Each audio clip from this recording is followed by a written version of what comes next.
একসাথে সংসার করব। ইসরাত তখন বলল, জানো আমার পরিবারের জন্য আমার একটু কষ্ট হচ্ছে না, বরং অনেক ভালো লাগছে, তোমাকে যে পেয়েছি তাই। যাই হোক, কিছুক্ষণ পর ট্রেন চলে আসে। আমি, ইসরাত আর বাপ্পি ট্রেনে উঠে বসি। কিছুক্ষণ পর ট্রেন চালু করে। এরই মধ্যে আমাদের দুজনের ফোন কিন্তু অফ করে রেখেছি, যাতে পরিবারের কেউ বুঝতে না পারে, ফোন দিয়ে না পায়। তো ট্রেন চালু করা হলে কিছুক্ষণ পর বাপ্পির ফোনে অনবরত কার যেন কল আসতে থাকে এবং বাপ্পি উঠে অন্য একটি সিটে চলে যায়, জানালার পাশে বসে, যাতে আওয়াজটা আমাদের কাছে না আসে এবং কি কথা বলে সেটাও যাতে আমরা না শুনতে পারি। তো আমি ওকে বারবার জিজ্ঞেস করলাম যে কে ফোন করেছে। ও তখন বারবার বলল যে ওর বন্ধু ফোন করেছে, আর ওর বন্ধু সবকিছু ঠিক করে রেখেছে, আমরা কত দূরে এসে পৌঁছেছি সেটা জানার জন্য বারবার ফোন করছে। আমি তখন বললাম, ও আচ্ছা। ওইদিকে ইসরাত কিন্তু খুব খুশি, ওর চোখে মুখে আনন্দের ছাপ। ও তখন আমার কাঁধে মাথা রেখে বলল, আমরা দুজন বোনের মতো থাকবো, কখনো যেন আমাদের মাঝে কোনো হিংসে না আসে। আমি তখন বললাম, একদম ঠিক, এই কথাটা আমি তোকে বলতে চেয়েছিলাম। হিংসা করলে আমরা সংসার করতে পারবো কিভাবে বল? কারণ তুইও তোর পরিবার ছেড়ে এসেছিস, আমিও আমার পরিবার ছেড়ে এসেছি,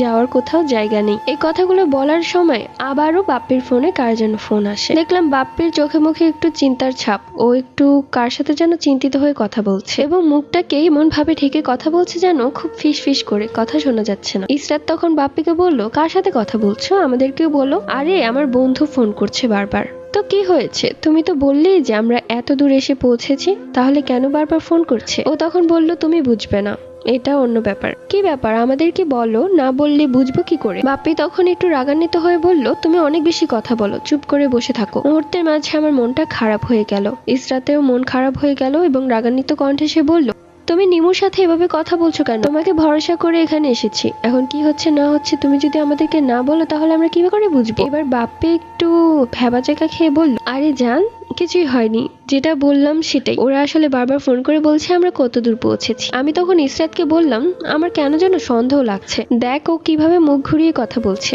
আমাদের সামনে কথা বললে কি হয়, আসলে এতে কোনো ঘাপলা নেই তো? ইসরাত তখন বলল, কি বলিস এসব, আমার তো কোনো কিছুই মনে হচ্ছে না। তো যাই হোক, ট্রেন চলছে, আমরা দুজন কিছুক্ষণ ঘুমিয়ে পড়ি। যখন চোখ খুলে তাকালাম তখন ট্রেন দিয়ে আমরা অনেক দূরে চলে এসেছি, মানে আমাদের বাসা থেকেও অনেক দূরে। এটা কোন জায়গা ঠিক চিনতে পারছি না, এর আগে কখনো আসিনি। সাইডে আমার ব্যাগটা রাখা ছিল, কিন্তু দেখলাম যে আমার ব্যাগটা নেই। দেখলাম আমার পাশের সিটেই ঘুমাচ্ছে ইসরাত এবং ওর আশেপাশে তাকিয়েও দেখলাম ওর কাছেও ব্যাগ নেই। কি ব্যাপার, আমার ব্যাগ কোথায় গেল? মানে সাইড ব্যাগের কথা বলছি, যেখানে আমাদের দুজনের ফোন রাখা ছিল।